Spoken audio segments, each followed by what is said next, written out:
vous retrouve pour un nouveau book haul. Pour moi, on est actuellement fin février. Oui, je sais, je poste cette vidéo début avril seulement. Mais en fait, je me suis rendu compte que j'avais 8 livres dans ma bibliothèque qui sont arrivés là récemment et que je ne vous ai pas encore montré en book haul. Autrement dit, j'avais un book haul à tourner. Et j'ai décidé, je sais pas comme ça, sur un coup de tête, de me lancer le challenge de n'acheter aucun livre au cours du mois de mars. Et je me suis dit que le fait d'avoir déjà tourné le book haul, ça m'aiderait à ne pas acheter. Faut pas chercher à comprendre la logique, c'est pas grave, on y va, c'est parti. Donc le premier, c'est ma grand-mère qui me l'a donné fin janvier, parce que du coup ce sont des livres qui sont arrivés chez moi fin janvier et courant février. Hein. Et donc c'est La Petite Boulangerie du bout du monde de Jenny Colgan. Les personnes qui sont abonnées, enfin qui regardent plusieurs vidéos de plusieurs chaînes Booktube ont dû voir comme moi ce livre absolument partout récemment. Ça fait partie des livres que j'ai tellement vus que j'ai fini par me dire ok d'accord c'est bon, si un jour je tombe dessus par hasard, je l'achèterai et je le lirai. Moi c'était pas une priorité parce qu'en fait j'en ai trop entendu parler pour que ça devienne une priorité en mode il me le faut tout de suite, j'ai besoin de le lire. Mais ma grand-mère l'a lu, ma grand-mère me l'a donné. Je sais que ça parle d'une boulangerie, que ça m'a l'air d'être un petit feel good. Voilà, donc soit je le lirai cet été en mode il fait beau, il fait chaud, c'est l'été, on lit un feel good. Soit d'ici là, du coup au mois de mars pour moi, ou peut-être d'avril, j'aurai un petit coup de mou, une petite envie d'une lecture sympathique et légère, et je lirai. Je sais pas quand je le lirai, en gros. Ensuite, début février, mi-février, je crois, je ne sais plus, enfin bref, j'ai été m'acheter quelques livres. Donc là, je vous en montre 3, c'est ça. Je crois que ce jour-là, j'en avais acheté 5 ou 6, mais les 2-3 autres, je les ai déjà lus. Je sais même plus combien j'en ai acheté, vous avez remarqué. Bref. Donc le premier c'est Les 4 de Agatha Christie. Il y a de grandes chances pour qu'au moment où vous voyez le book haul, je l'ai déjà lu. C'est un Hercule Poirot, j'en ai eu un il n'y a pas très longtemps pour moi du coup, parce que j'en ai eu un fin février. Mais du coup je pense que courant mars je le lirai. Encore que peut-être que je vais espacer un peu plus ces deux-là parce que donc celui que j'ai lu avant c'était du coup le 7ème livre publié par Agatha Christie. C'est Le meurtre de Roger Ackroyd, c'est un Hercule Poirot, et Les 4 c'est aussi un Hercule Poirot. Du coup je vais peut-être les espacer un peu plus parce que j'aime bien Hercule Poirot, mais il a un petit peu tendance à me taper sur le système. En fait c'est pas lui, c'est les personnages autour qui passent son temps à critiquer son comportement en disant il est français. Alors que je le répète, il est belge, bordel. Donc ça m'énerve en fait.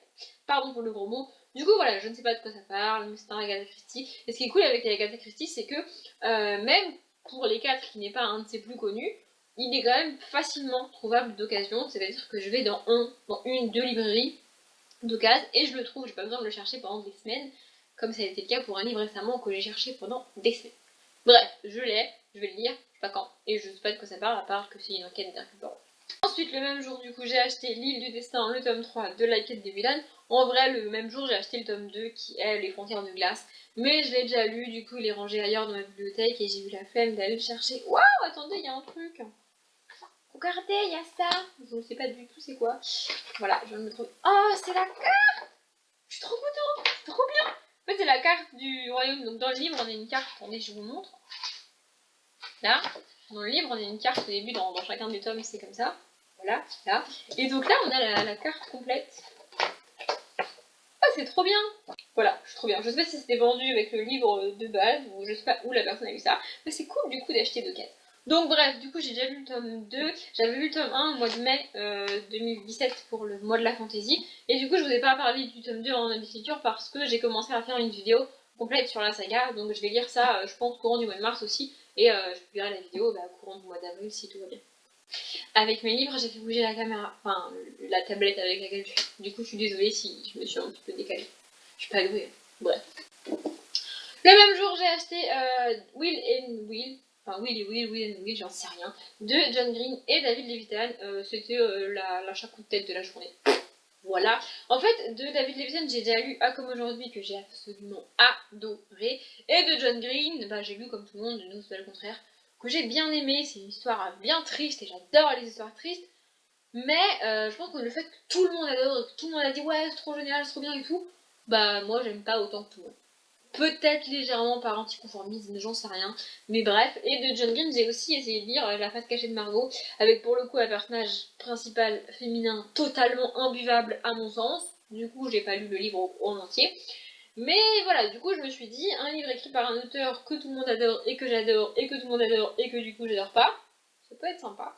Tout ce que je sais, c'est que c'est deux personnages différents qui s'appellent Will et qui vont se rencontrer, et je crois que ça va parler d'homosexualité.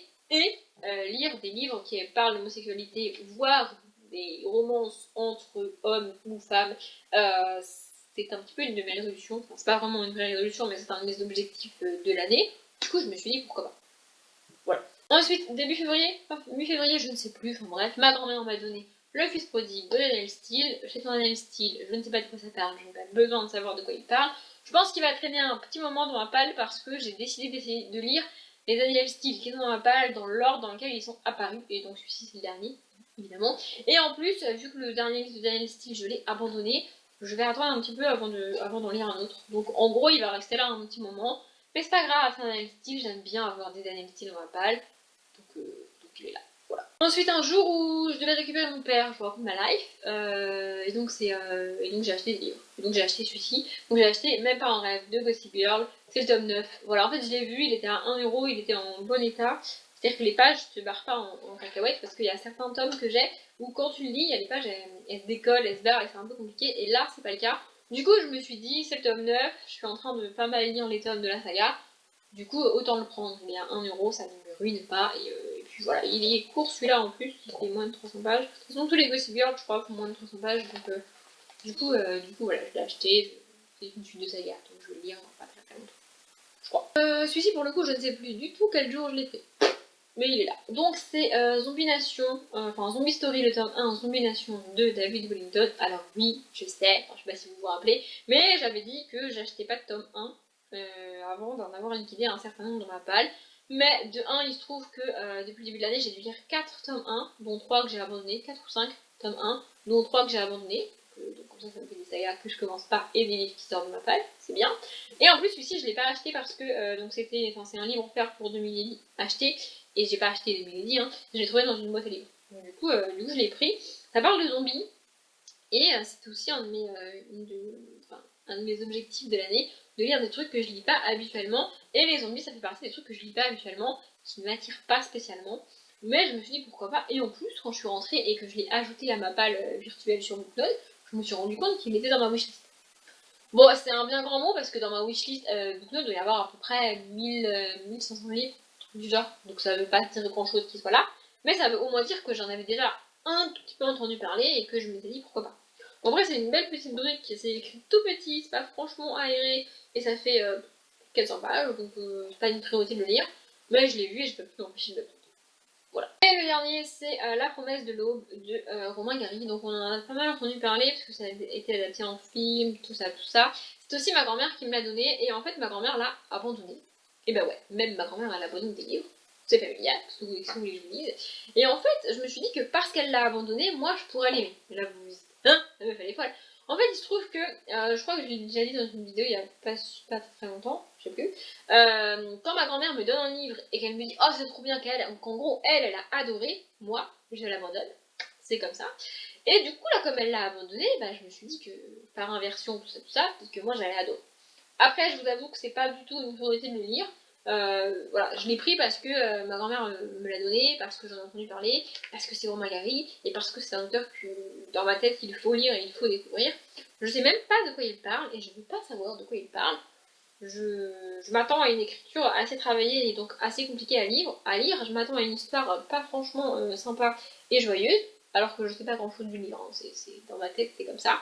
Du coup, je ne sais pas quand je vais lire. Mais un jour. Du coup voilà, ça c'était mon book haul, c'était un petit book haul, vous avez vu. Bon en vrai il y a un peu plus de livres qui sont rentrés dans ma palle comme je l'ai dit parce que je les ai achetés et lus en suivant, c'est le cas de Train d'enfer pour en rouge de Franck Tillier, c'est le cas du Evelan et c'est le cas d'un Maxime Chatham aussi. Mais quand même j'ai été raisonnable. En fait voilà, du coup je me suis lancé le challenge de ne rien acheter au mois de mars. La nuance étant que si ma grand-mère me donne des livres, bah je les achète pas. Si je les trouve dans des boîtes à livres, bah je les achète pas. Et si je gagne des concours, bah je les achète pas. Ce qui me laisse pas mal de trucs pour ajouter des livres à ma palle quand même. Bon, je suis très heureuse pour ajouter des livres à ma palle sans les acheter. Mais voilà, depuis le début de l'année, je gère à peu près bien ma palle. Je crois que depuis le début, entre le 1er janvier et du coup là, le 27-28 février, ma palle a diminué. Du coup, je suis pas mal fière de moi. Bref, j'arrête de blablater. Le prochain book haul aura lieu, je ne sais pas quand, mais j'espère dans longtemps. Du coup, j'espère que ça vous a plu. Comme d'habitude, je vous souhaite une bonne journée, un bon après-midi, un bon appétit ou une bonne nuit. Et je vous dis à bientôt.